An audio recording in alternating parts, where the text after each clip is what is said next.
ओम नमो भगवते वासुदेवाय। अब हम श्रीमद्भागवत महापुराण 10वें स्कंद उत्तरार्ध के भगवान श्री कृष्ण के लीला विहार का वर्णन नामक पाठ का पाठ करेंगे। आइए सुनते हैं श्री सुखदेव मुनि जी की वाणी से। पाठ को सुनने से पहले नरेंद्र कौशिक की सभी श्रद्धालुओं से परम विनीत भाव से प्रार्थना रहती है, सनातन धर्म के प्रचार और प्रसार के लिए कृपया ओम नमो नारायण चैनल को अवश्य सब्सक्राइब करें।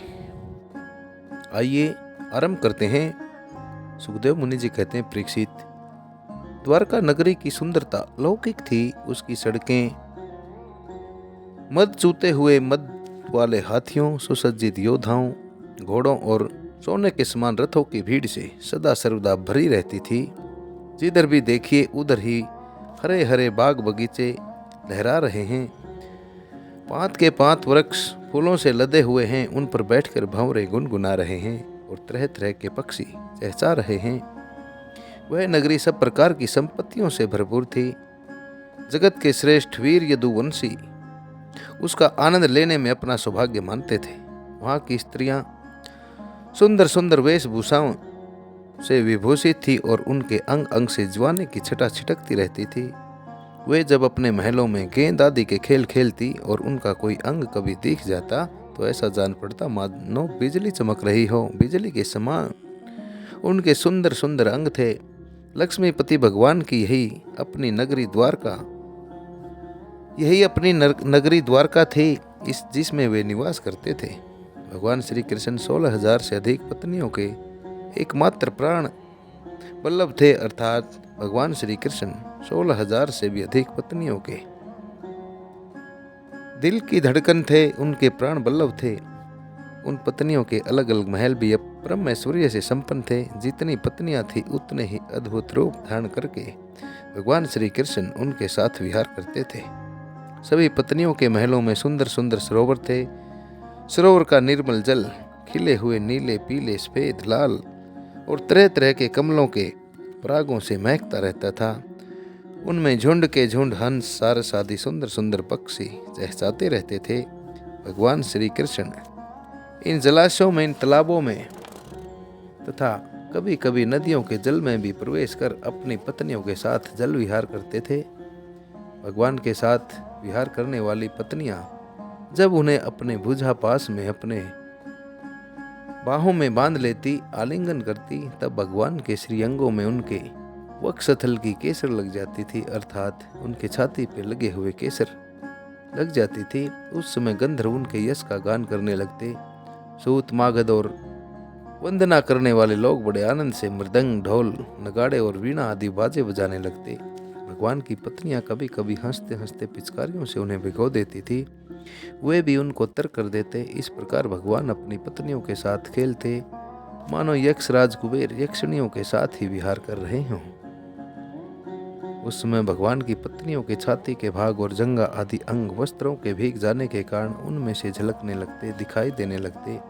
उनकी बड़ी बड़ी चोटियां और जोड़ों में से गुथे हुए फूल गिरने लगते। वे उन्हें भिगोते भिगोते पिचकारी छीन लेने के लिए उनके पास पहुंच जाती और इसी बहाने अपने प्रियतम का आलिंगन कर लेती। उनके स्पर्श से पत्नियों के हृदय में प्रेम भाव की वृद्धि हो जाती, जिससे उनका मुख कमल, जिससे उनका चेहरा खिल उठता। ऐसे अवसरों पर उनकी शोभा और भी बढ़ जाया करती।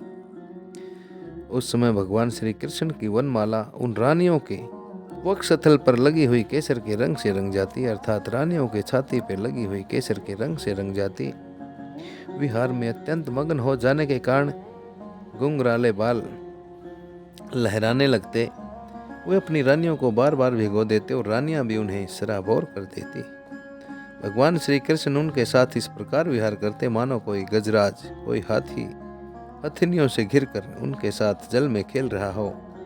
भगवान श्री कृष्ण और उनकी पत्नियां क्रीड़ा करने के बाद अपने अपने वस्त्र और आभूषण उतार कर उन नट और नर्तकियों को दे देते जिनकी जीविका केवल गाना बजाना ही है।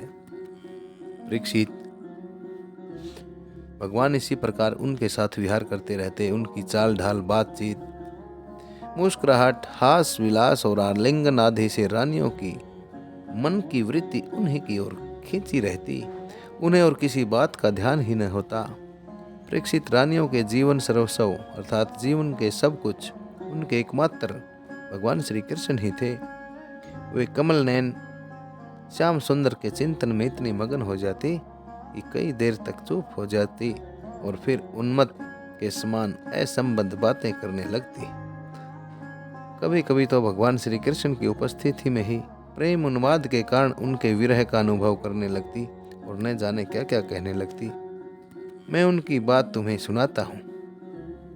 रानियां कहती, अरे कुर्डी, अब तो रात हो चुकी है, संसार में सब और सन्नाटा छा गया है। देख इस समय स्वयं भगवान अपना अखंड बोध छिपा कर सो रहे हैं और तुझे नींद ही नहीं आती। तू इस तरह रात रात भर जग कर क्यों विलाप कर रही है? सखी, कहीं कमल नयन भगवान के मधुर हास्य और लीला भरी उदार चितवन से तेरा हृदय भी हमारी तरह ही बिन तो नहीं गया है? अरे चकवी, तूने रात के समय अपने नेत्र क्यों बंद कर लिए हैं? क्या तेरे पति देव कहीं विदेश गए हैं कि तू इस प्रकार करुण स्वर से पुकार रही है? हाय हाय, तब तो तू बड़ी दुखिनी है, बहुत दुख है तुझे। परंतु हो न हो तेरे हृदय में भी हमारे ही समान भगवान की दासी होने का भाव जग गया है। क्या अब तू उनके चरणों पर चढ़ाई हुई फूलों की माला अपनी चोटियों में धारण करना चाहती है? हे समुद्र, तुम निरंतर गरजते ही रहते हो, तुम्हें नींद नहीं आती क्या? जान पड़ता है तुम्हें सदा जागते रहने का रोग लग गया है, परंतु नहीं नहीं, हम समझ गई। हमारे प्यारे श्याम सुंदर ने तुम्हारे धैर्य, गंभीर्य आदि स्वाभाविक गुणों को छीन लिया है। क्या इसी से तुम हमारे ही समान ऐसी व्याधि के शिकार हो गए हो, ऐसी बीमारी के शिकार हो गए जिसकी कोई दवा नहीं है? हे चंद्रदेव, तुम्हें बहुत बड़ा रोग राज यक्ष्मा हो गया है, इसी से तुम इतने दुर्लभ हो गए हो। अरे राम राम, अब तुम अपनी किरणों से अंधेरा भी नहीं हटा सकते? या हमारी ही भांति हमारे प्यारे श्याम सुंदर की मीठी मीठी रहस्य की बातें भूल जाने के कारण तुम्हारी बोलती बंद हो गई है? क्या उसी की चिंता से तुम मौन हो रहे हो? मल्यानील, हमने तेरा क्या बिगाड़ा है जो तू हमारे हृदय में काम का संचार कर रहा है? अरे तू नहीं जानता क्या, भगवान की तिरछी नजरों से हमारा हृदय तो पहले ही घायल हो गया है। हे बादल, तुम्हारे शरीर का सौंदर्य तो हमारे प्रियतम जैसा ही है। अवश्य ही तुम यदुवन शिरोमणि भगवान के परम प्यारे हो, तभी तो तुम हमारे ही भांति प्रेम पास में बंद कर उनका ध्यान कर रहे हो। तुम्हारा हृदय चिंता से भर रहा है, तुम उनके लिए अत्यंत उत्कंठित हो रहे हो, व्याकुल हो रहे हो, तभी तो बार बार उनकी याद करके हमारी ही भांति आंसुओं की धारा बहा रहे हो। हे बादल, सचमुच घन श्याम से नाता जोड़ना घर बैठे पीड़ा मोल लेने के समान ही है। अरे कोयल, तेरा गला बड़ा ही सुरीला है, मीठी मीठी बोली बोलने वाले हमारे श्री कृष्ण के समान ही मधुर स्वर से तू भी बोलती है। सचमुच तेरी बोली में सुधा घोली हुई है, सुधा घुली हुई है, जो प्यारे के विरह से, प्यारे की जुदाई से मरे हुए प्रेमियों को जिलाने वाली है। तू ही बता, इस समय हम तेरा क्या प्रिय करें? हे प्रिय पर्वत, तुम तो बड़े उदार विचार के हो, तुमने ही पृथ्वी को भी धारण कर रखा है। न तुम हिलते डोलते हो और न कुछ कहते सुनते हो। जान पड़ता है कि किसी बड़ी बात की चिंता में मगन हो रहे हो। ठीक है, हम समझ गई। तुम हमारे ही भांति चाहते हो कि अपने सतनों के समान बहुत से शिखरों पर मैं भी भगवान श्याम सुंदर के चरण कमल धारण कर लूं। हे समुद्र पत्नी नदियों, यह ग्रीष्म ऋतु है, तुम्हारे कुंड सूख गए हैं, अब तुम्हारे अंदर खिले हुए कमलों का सौंदर्य भी नहीं दिखता।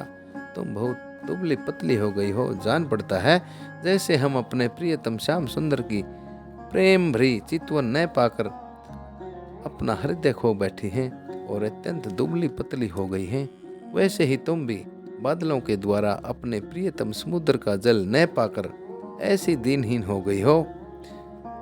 हंसो, जाओ जाओ, भले आए, तुम्हारा स्वागत है, आसन पर बैठो, लो दूध पियो। प्रिय हंस, श्याम सुंदर की कोई बात हो तो सुनाओ, हम समझती हैं कि तुम उनके दूत हो। किसी के वश में न होने वाले श्याम सुंदर सकुशलता से तो है ना? अरे हंसो, उनकी मित्रता तो बड़ी अस्थायी है, अक्षण भंगुर है। एक बात तो बतलाओ, उन्होंने हमसे कहा था कि तुम ही हमारी परम प्रियतमा हो। क्या अब तुम्हें यह बात याद है? जाओ जाओ जाओ जाओ, हम तुम्हारी अनुनय विनय नहीं सुनती। जब वे हमारी परवाह नहीं करते तो हम उनके पीछे क्यों मरें? अक्षेश अक्षुद्र के दूत, हम उनके पास नहीं जाती। वे हमारी इच्छा पूर्ण करने के लिए आना ही नहीं चाहते। अच्छा, अब उन्हें तो यहाँ बुला लाना, हमसे बातें कराना, परंतु कहीं लक्ष्मी को साथ में लेकर न आना। तब क्या वे लक्ष्मी को छोड़कर यहाँ नहीं आना चाहते? ये कैसी बात है? क्या स्त्रियों में लक्ष्मी ही एक ऐसी है जिनका भगवान से अनन्य प्रेम है? या हम में से कोई एक भी वैसी नहीं है? परीक्षित, श्री कृष्ण पत्नियां योगेश्वर भगवान श्री कृष्ण में ऐसा अनन्य प्रेम भाव रखती हैं, इसी से उन्होंने परम पद को प्राप्त किया। भगवान श्री कृष्ण की लीलाएं अनेकों प्रकार से अनेकों गीतों द्वारा गान की गई हैं। वे इतनी मधुर, इतनी मनोहर हैं कि उनके सुनने मात्र से स्त्रियों का मन बलपूर्वक उनकी ओर खींच जाता है। फिर जो स्त्रियां उन्हें अपने आंखों से देखती थी, उनके संबंध में तो कहना ही क्या है।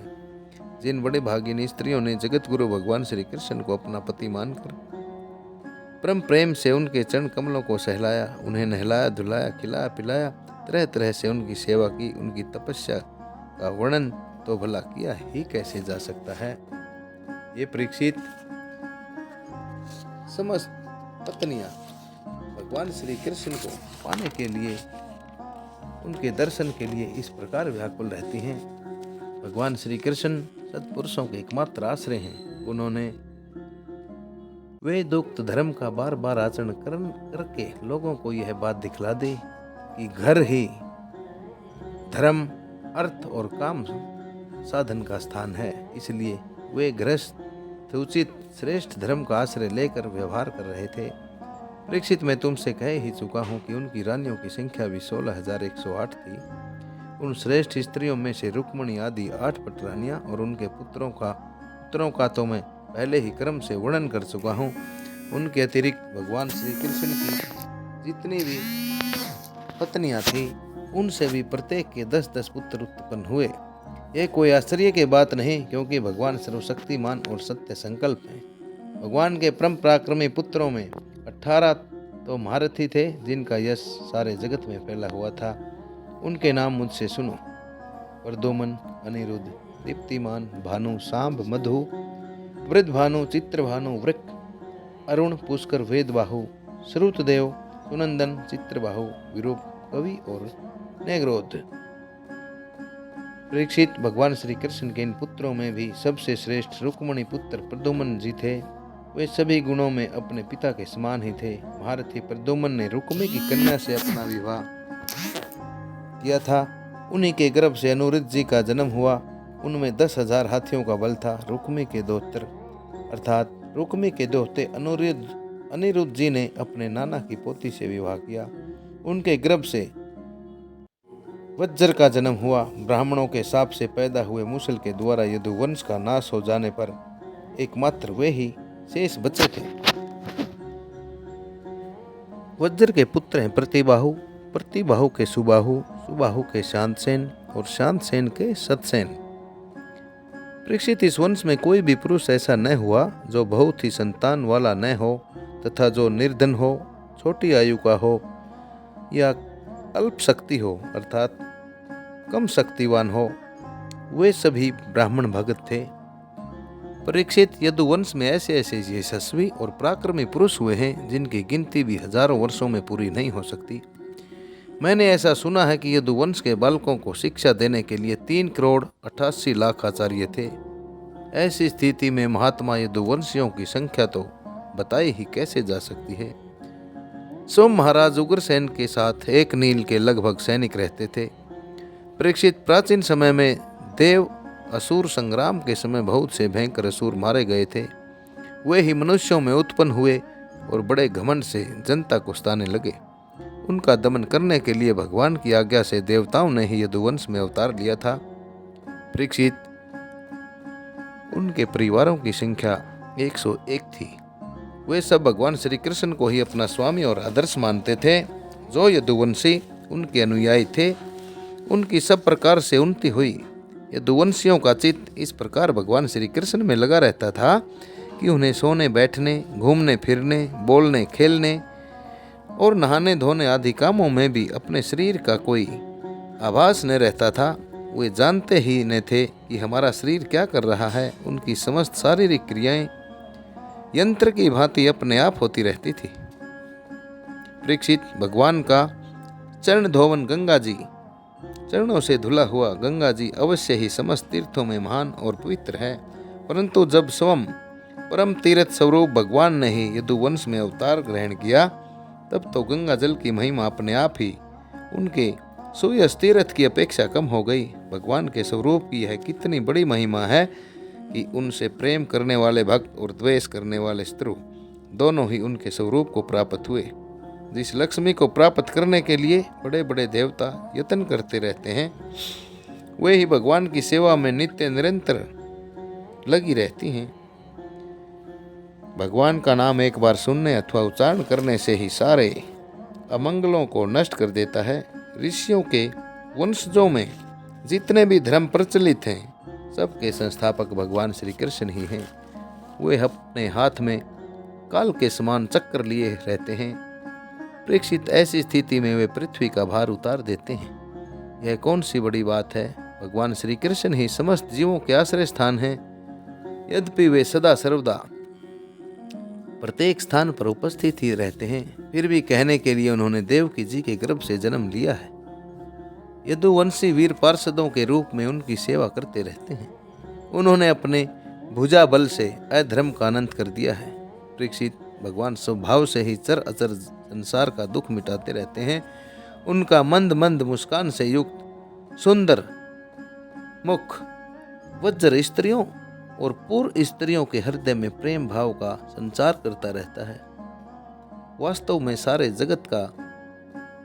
में सारे संसार पर वही विजयी है। उन्हीं की जय हो, जय हो।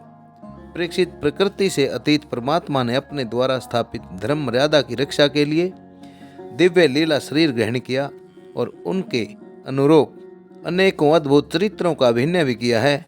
उनका एक एक क्रम समरण करने वालों के क्रम बंधनों को काट डालने वाला है। जो यदुवंश शिरोमणि भगवान श्री कृष्ण के चरण कमलों की सेवा का अधिकार प्राप्त करना चाहे, उसे उनकी लीलाओं का ही श्रवण करना चाहिए। परीक्षित, जब मनुष्य प्रतिक्षण भगवान श्री कृष्ण की मनोहारिणी लीला कथाओं का अधिकाधिक श्रवण, कीर्तन और चिंतन करने लगता है, तब उसकी यही भक्ति उसे भगवान के परम धाम में पहुंचा देती है। यद्यपि काल की गति के परे पहुंच जाना बहुत ही कठिन है, परंतु भगवान के धाम में काल की दाल नहीं गलती। वह वहां तक पहुंच ही नहीं पाता। उसी धाम की प्राप्ति के लिए अनेक सम्राटों ने अपना राजपाट छोड़कर तपस्या करने के उद्देश्य से जंगल की यात्रा की है।